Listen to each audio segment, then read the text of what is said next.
Good afternoon, class. Today we see the new topic, that is computational learning theory. So before we start the topic, what is a computational learning theory, I just make a highlight on the keyword, that is learning. Okay. So in our machine learning algorithm, what we are doing in a subject, we are make a system to learn something. Okay. So using the various machine learning algorithms, we have made the system train, and that training process is nothing but the system has to make a learn, and that is called the learning.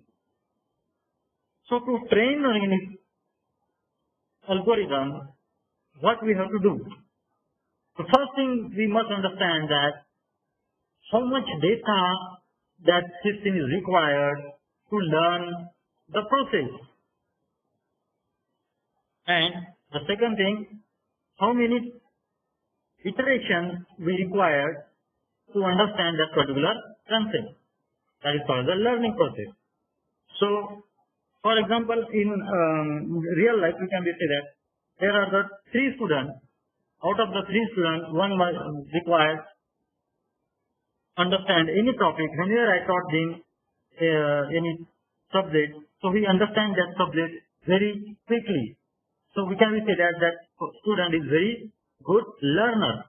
So he understands all the topics whenever I interact with that person. But some students require a repetition. They require some topic has to repeat, depend on the complexity. So if any topic is very complex or difficult to understand, so in that condition, we have to repeat that particular topic 2 times or 3 times, so that the student will be understand that particular topic. And this is called as a learning theory. Go ahead. So from this example, you can see that I want to train my robot, I want to train my machine, and the machine want to learn something from me. So I train him using some data and ask him the question, what is it? So that at the first attempt, the robot has given the wrong answer. That is, it tells me that it is a banana, but actually it is not a banana, it is an apple. So when I inform or make correction and give the proper information to the robot or that machine, then he gives the proper answer that yes, this is an apple. So here, what actually we are doing here? Here, we are training the system. We are training the system using some data, and that data is nothing but your pictorial data. We showed him the various type of picture and informed that this is banana, this is apple, this is orange, like this. And then after that, machine will be learned from the training data set, and then when we test that machine by providing some data, then it will say that yes, it classifies that particular picture into either banana, mango, or orange. So there are general 3 laws. We can say that there are the 3 general laws that govern a learning process. So what are the 3 laws we are considering while giving the learning? The first one is called as a sample complexity. So what is by sample complexity? How many training examples are needed to learn a successful hypothesis? So here we are concentrating on a training example, that is your data. How much record we require to understand or need to learn the successful hypothesis. So in the first one, that is a complex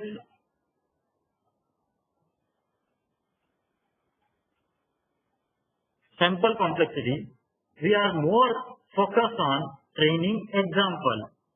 What is the training example? That is nothing but your data, or you can say that is your records. The second one is called as a computational complexity. So here we have to find out how much computational effort is needed to learn the successful hypothesis.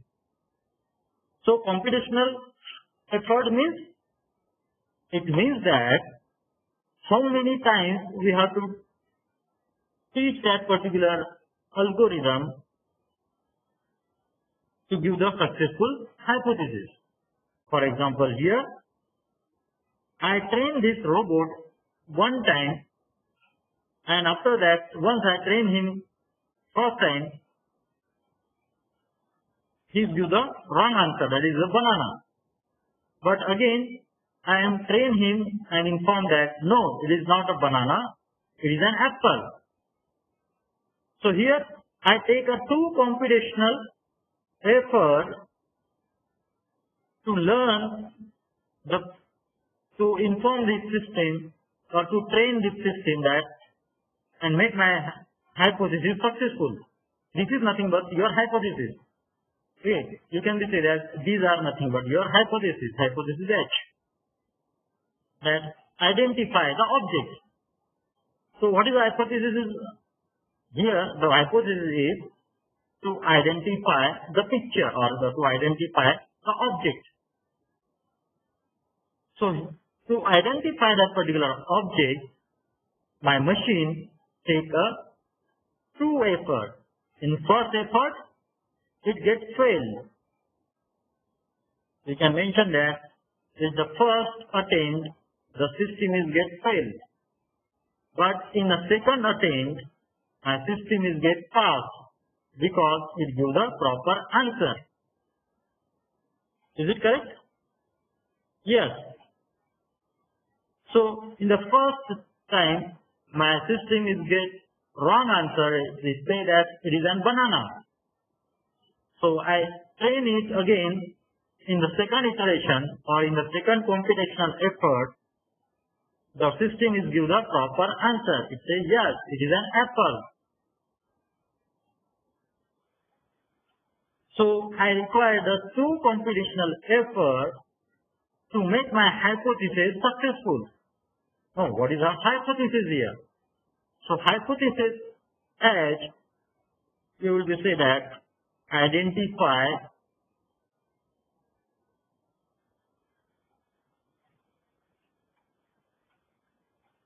the object.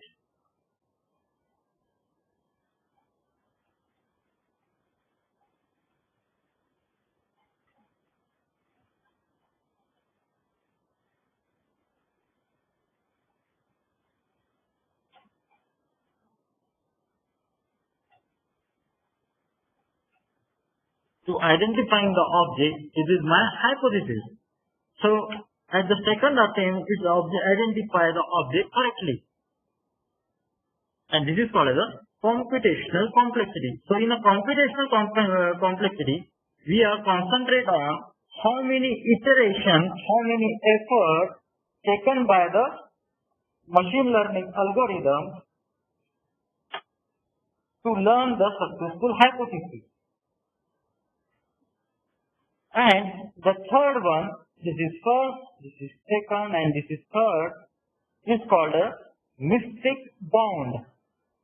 So what is mystic bound here?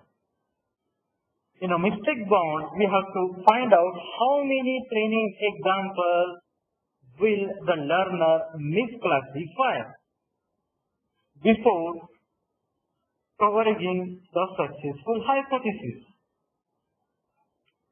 So before our algorithm gives the successful hypothesis, how much time it gives a failure? How many training examples will the learner misclassify? So here we can say that misbound is nothing but the one. Why? Because it First time it misclassifies the object and say that it is a banana, not an apple.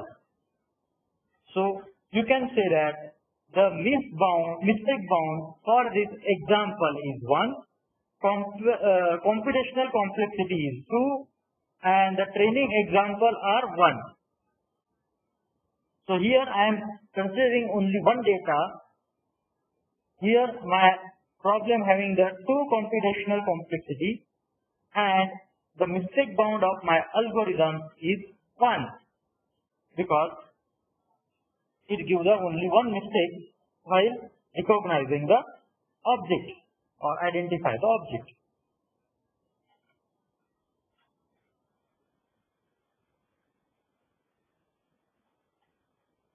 Why the learning work? Why we require the learning?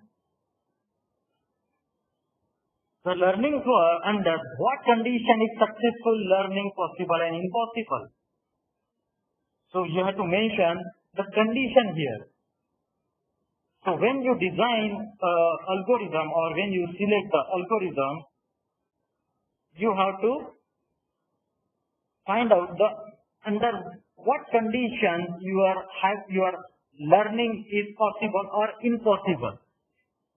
For example, let us consider that I have the one algorithm XYZ, and this XYZ algorithm is applicable for text mining, not for any other thing. So when you say that this XYZ algorithm is used for the text mining and it will not use for the any image processing,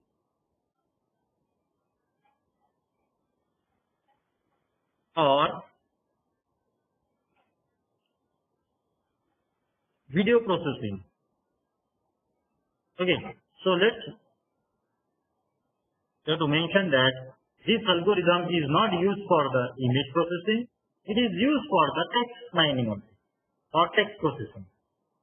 So this is a condition you can say that the learning algorithm, magic algorithm will be learned under the condition that if you provide textual data, not image data or not video data, not audio data. Then again, under what condition is a particular learning algorithm assured for learning successfully? So, under what condition is a particular learning algorithm assured for learning successfully? So, at which condition you can say that my algorithm will be learned successful? So, if it gives a proper classification, then you can say that your algorithm will be learned successfully.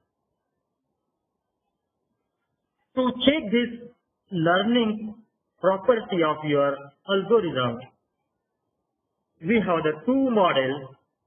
First is called as a probably approximately correct, that is PAC, probably approximately correct, and second one is called as a mistake bound model. So we already seen what is the mistake bound model. So in mistake bound model, we have to find out how many times your hypothesis or learning give the mistake. Okay, misclassify. So how many times your algorithm is make a misclassification. So that is called as a mistake bound model. So here you have to count down how many times your algorithm doing the misclassification. So let us see you say that my algorithm doing a 3 times misclassification, 4 times misclassification, and so on.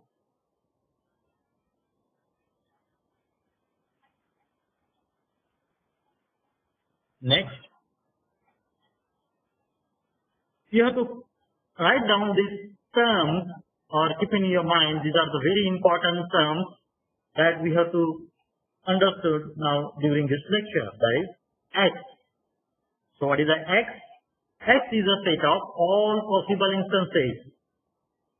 So here we can say that these are the data set or record in your data set. So X is representing set of all the possible records or instances, where C is the set of all possible concepts, where C is belonging to X, that may be a true or false. So your concept may be true, your concept may be a false. For example, let us consider a weather prediction, rain prediction application. So in rain prediction application, you can be say that tomorrow there will be a rain, or yes or no. So either there is a probability that you may have the rain or you may not have a rain.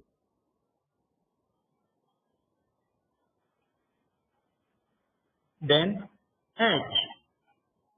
H is the set of hypotheses considered by the learner. So H is the set of hypotheses. So we know that for any data set or for any model, we are giving a number of hypotheses. So that your hypothesis may be like this, it may be like this, it may be like this, or it may be like this. And this space is called as a hypothesis space, where all the hypotheses have the common space. So you can say that this is my hypothesis H1, this is my hypothesis H2, this is my hypothesis H3, and this is hypothesis H4. So there are the four hypotheses I have to use in my model, and say that using this hypothesis we can classify or we can partition our data. And this is a set of hypotheses we are considering during the modeling, where L is the learner and D is the probability distribution over X that generates the observed instance.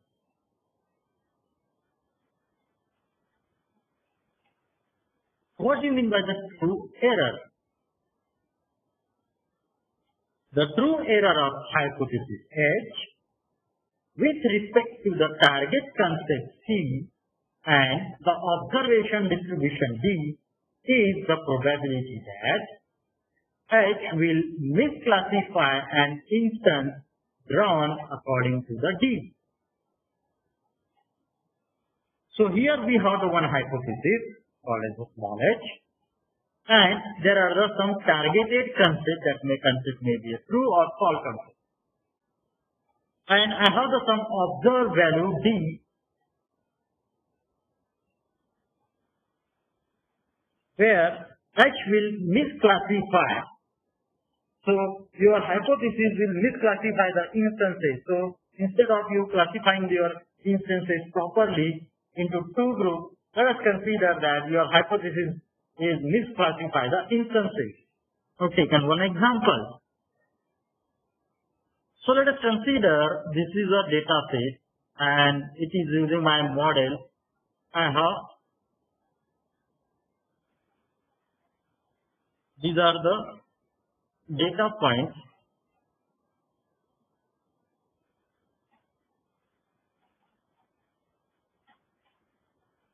Okay, so let me draw the one hypothesis. Okay, you may say that this hypothesis is looking like this.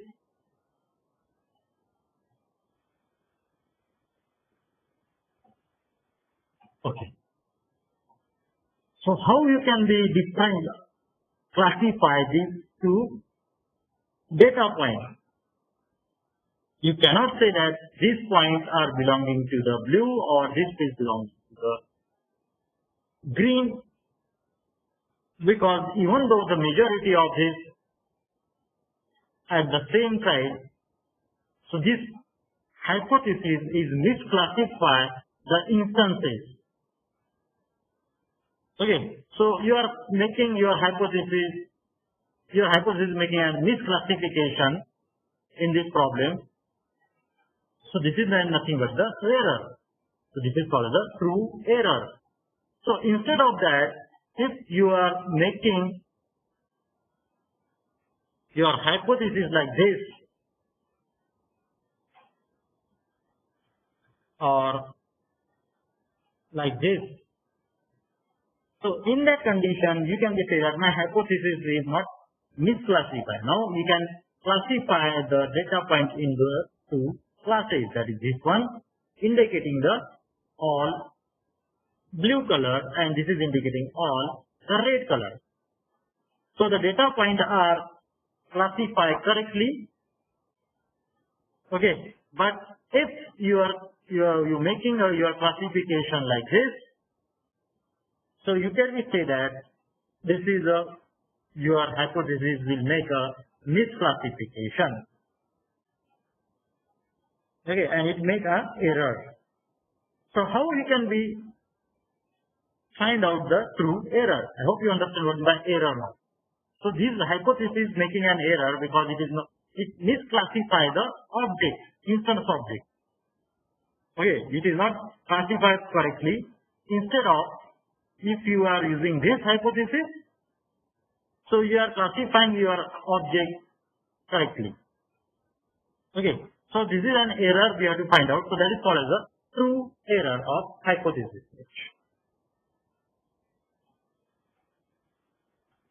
How we have to find out the true error?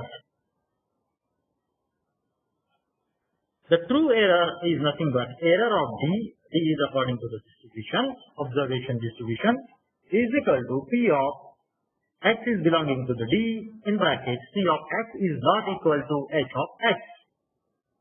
The C of X is concept of X is not equal to the hypothesis of X. So my concept is different and my hypothesis is totally different.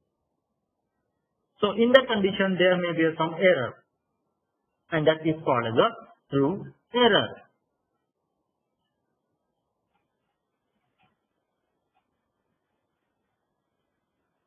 As you all of you know that we typically cannot provide every instance for training, because in machine learning algorithms, normally what we have to do, we are dividing the data set 70% for training purpose and 30% for the testing purpose. So we cannot typically provide all the instances to the training purpose. We are giving only the 70 to 80% data or instances for the training purpose. Since we cannot, there is always a chance the example provided the learner will be misleading, because there is no free lunch there. Okay, so to check your model, you have to give the data, means you have to provide a lunch to that particular algorithm. So there is very famous term that is called the no free lunch there.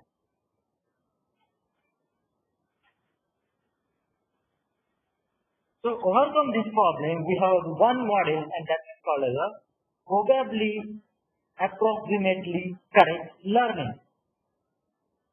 So what is that probably approximately correct learning? The definition of PCA is that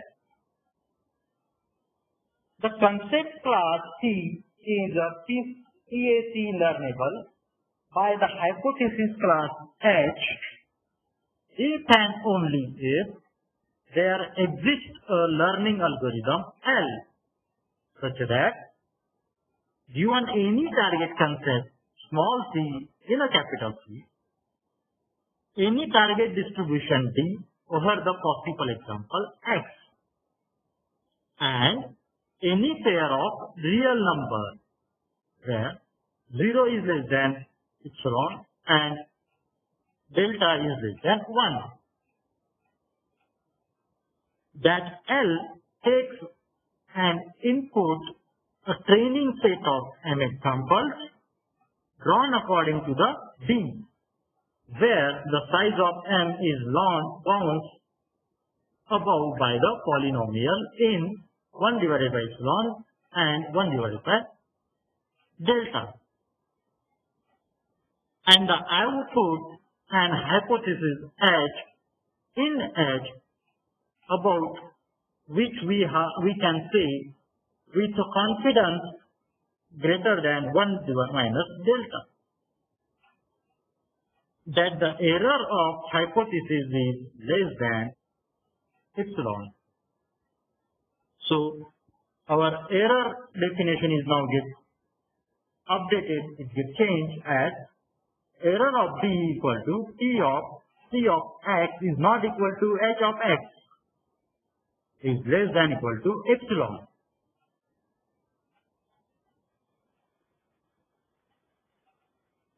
For finite hypothesis space, the hypothesis is consistent with the training data if it returns the correct classification for every example presented it.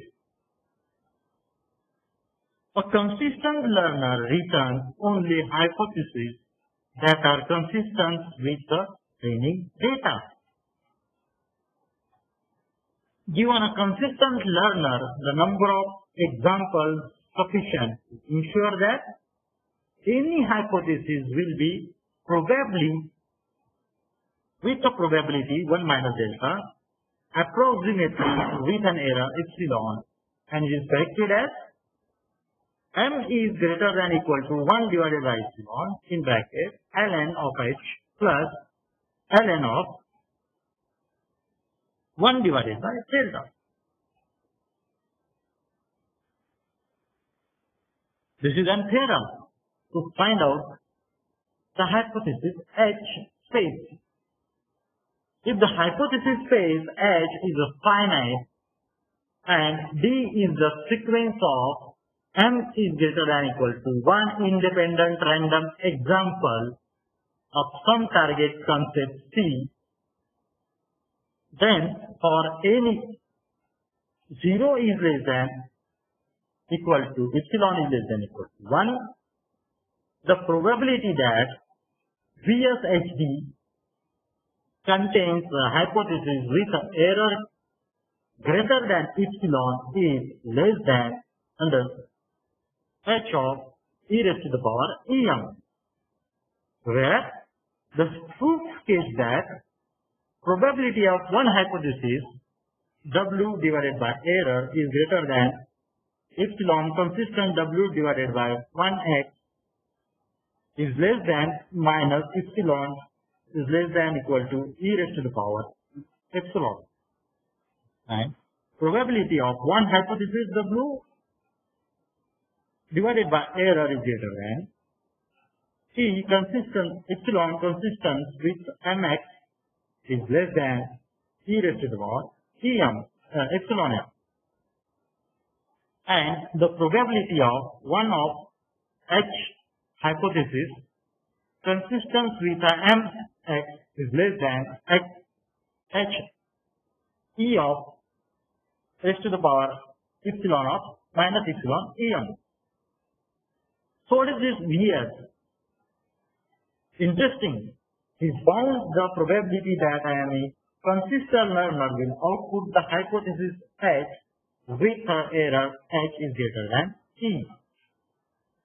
If you want this probability to be at most delta, H is raised to the power E minus epsilon m is less than delta. Then m is greater than 1 divided by epsilon in bracket ln h plus ln 1 minus delta.